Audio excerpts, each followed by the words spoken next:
आप देख सकते हैं तस्वीरों में देश का आक्रोश कितना ज़्यादा बढ़ चुका है। आतंकवाद के खिलाफ नागरिकों को जो मारा गया, निर्दोष नागरिकों को जो मारा गया, उसके खिलाफ कितना आक्रोश है देश भर में। हमारे साथ प्रदर्शन कर रहे लोग मौजूद हैं, उनसे हमने बातचीत भी करी है। उनका सिर्फ का एक ही कहना है कि सभी आतंकवादियों को फांसी दी जानी चाहिए। हम बात करते हैं सर, हमारे सर मौजूद। सर क्या? हाँ, बिल्कुल आप सही कह रहे हैं।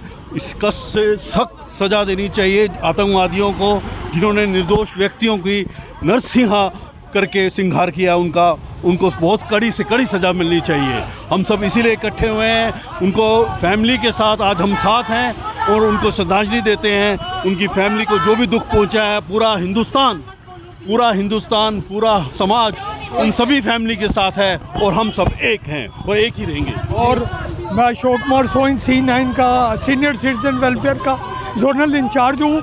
ये जो पाकिस्तान ने हमारे पहलगाम में तलतला मचाया, हम उसे छोड़ेंगे नहीं, पूरा एक्शन लेंगे और उनको मिट्टी में मिला देंगे हम। Thank you.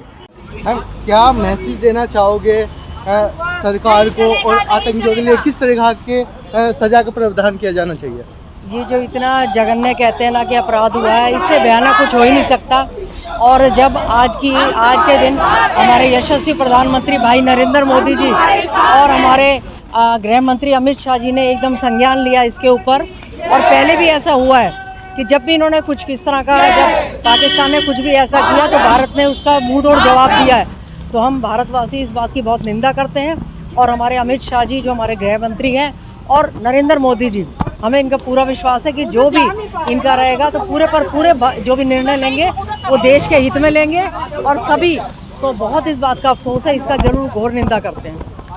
हिंदुओं के नाम पे जो नरसंहार हुआ है उसके ऊपर क्या बताना चाहोगे? भारत देश में किस तरीके का ये आप देखते हो उस तरीके से? देखो, हिंदुओं के नाम पर जो हुआ ये बहुत गलत हुआ है, जबकि हमारे यहाँ पर कोई ऐसी मंशा नहीं रहती है, ना सरकार की ना हमारी भारतीय जनता पार्टी की कभी ये मंशा रही है। सभी हिंदुस्तान जो रह रहे हैं वो हिंदुस्तानी है, लेकिन आतंकवादियों का कोई धर्म नहीं होता, आतंकवादियों को कोई ईमान नहीं होता।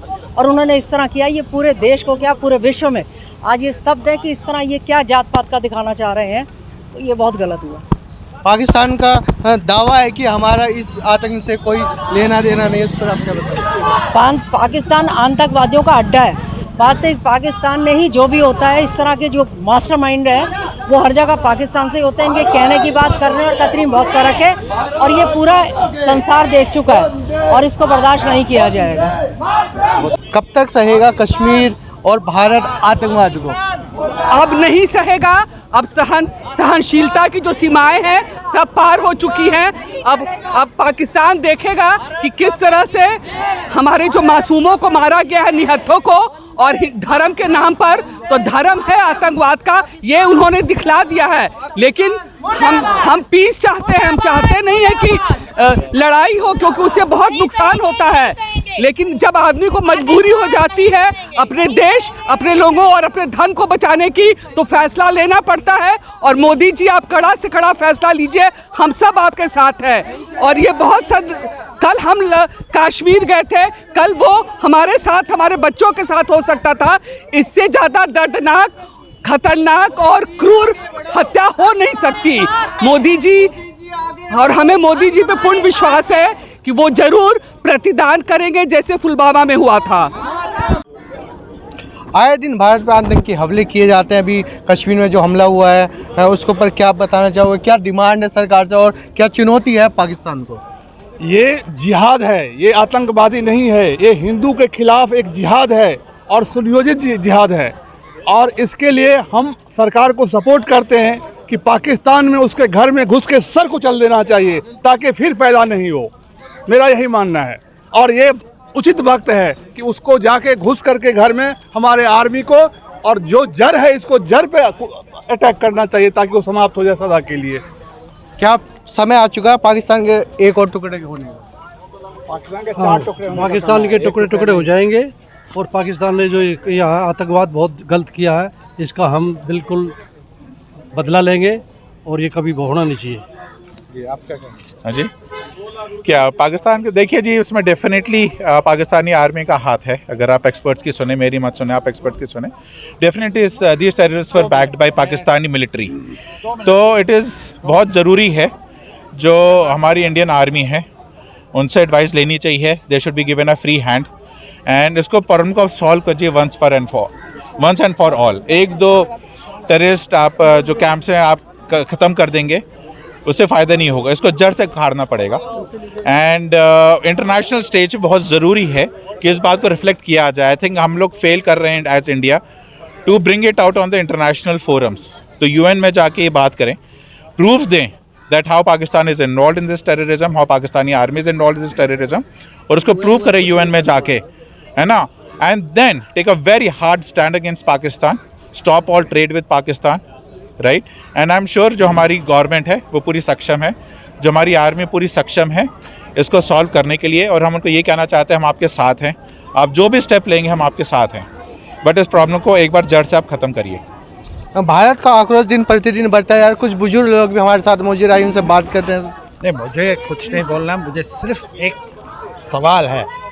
हमारे जो रॉ है, सब कुछ है, वो कहाँ थे उस टाइम? जो लोगों को प्रोटेक्ट करना था वो कहाँ है? हम दूसरे को कैद गाली देते हैं, हम अपने आप को प्रोटेक्ट नहीं कर सकते, वो कहाँ है? उन लोगों से सवाल पूछिए ना। They are living on our tax money and we are getting killed for which we are paying them. कि कहाँ थे वो? These intelligence should not be with us. सरकार को मत बोलिए। हम लोग वसंत कुंज में एक गेट तो खोलने नहीं देते, बंद करने नहीं देते, और उंगली दिखाते हैं जो काम करते हैं। नहीं, this is not a time to divide and tell them इनसे पूछिए। आतंकवाद का ऐसा समय आ गया खत्म करने का कि ये सर्जिकल स्ट्राइक काम नहीं करेगी। यूएन में तो बिल्कुल ही नहीं जाना है, सीधा अटैक करना है पाकिस्तान पे, सारे अड्डे पे खत्म करने, सारे आतंकियों को खत्म करना है, आईएसआई के पूरा सिस्टम को खत्म कर देना है, एक एक आदमी को खत्म कर देना है आईएसआई के, तभी आतंकवाद पे कंट्रोल आएगा, अदरवाइज नहीं हो सकता है। हमको भी निकल के बाहर आना है, सब हिंदुओं को बाहर आना है, एकता दिखानी है, सब कुछ करना है। अगर हम बाहर नहीं आएंगे तो दूसरा नंबर हमारा है, अगली दफा हम चपेट में आएंगे। इजराइल और हमास की लड़ाई में दुनिया को पता लग गया है कि आतंकवादी सारे एक ही कौम के होते हैं, मुसलमान कौम होती है। इसलिए इस समय भारत के पास बहुत अच्छा मौका है, पूरा वर्ल्ड उसको सपोर्ट कर रहा है, पूरा देश उसको सपोर्ट कर रहा है। इस समय मोदी जी को अपने जो भी कुछ कर सकते हो, और खास तौर से उनकी आर्मी को बिल्कुल ध्वस्त कर दें, पीओके को ऑक्यूपाई करें, जिससे कि हमारी सिक्योरिटी पोजीशन थोड़ी बेटर हो, और एक बार इतना तगड़ा हमला करें, इतना तगड़ा भी वो कभी भी 50 साल तक बिल्कुल हिल ही ना पाए, पाकिस्तान नाम का देश ही नहीं रहे। ये फैक्ट्री जो है पाकिस्तान में आतंकी, उसको ख़त्म करना चाहिए, क्योंकि ये जो 4-5 लोग भेजते रहे हैं, ये तो और आते जाएंगे, इनको रिप्लेस ये कभी भी ख़त्म नहीं होगा। वहाँ पे 30,000 रजिस्टर्ड मदरसे चल रहे हैं, जिनमें ऑन एवरेज एक भी बंदा चलता है तो 30,000 आतंकी तैयार हो जाते हैं वहाँ पे। हम लोग उस चीज़ का भुगत चुके हैं, हम कश्मीर से हैं, कश्मीरी पंडित हैं, हम वहाँ से बात के आए हैं, यही इस चीज़ को मतलब नहीं, यहाँ पे नहीं, पाकिस्तान में 30,000 मदरसे हैं, और ये सब स्पॉन्सर जो है आर्मी करती है वहाँ की। पाकिस्तान आर्मी बिल्कुल रोग है, जब तक उस पर चोट ना करा जाए, जब तक वो फैक्ट्री बंद नहीं करा जाए, तब तक यहाँ पे हालात नहीं सुधरेंगे। आप पाकिस्तानी आर्मी का ही हाथ है, पाकिस्तानी आर्मी पूरा सपोर्ट करती है उग्रवादियों को ये करने के लिए, उग्रवादियों को उसके बाद शय मिलती है। पीओके के अंदर इनके बहुत सारे कैंप्स हैं जो कि चला रहे हैं इस टाइम पे। जब तक हमारी गवर्नमेंट ये पीओके कैंप्स ख़त्म नहीं करेगी, इनको मुंह तोड़ जवाब नहीं देगी, तब तक ये सुधरने वाले नहीं हैं।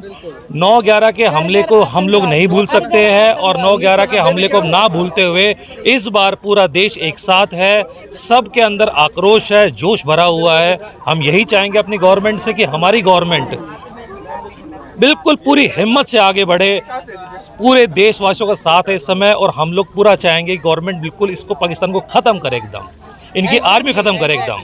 एक बात हम बोलिए, बस यही कह रहे हैं कि वहाँ जो कश्मीर के लोकल्स हैं वो सब मिले हुए हैं, कोई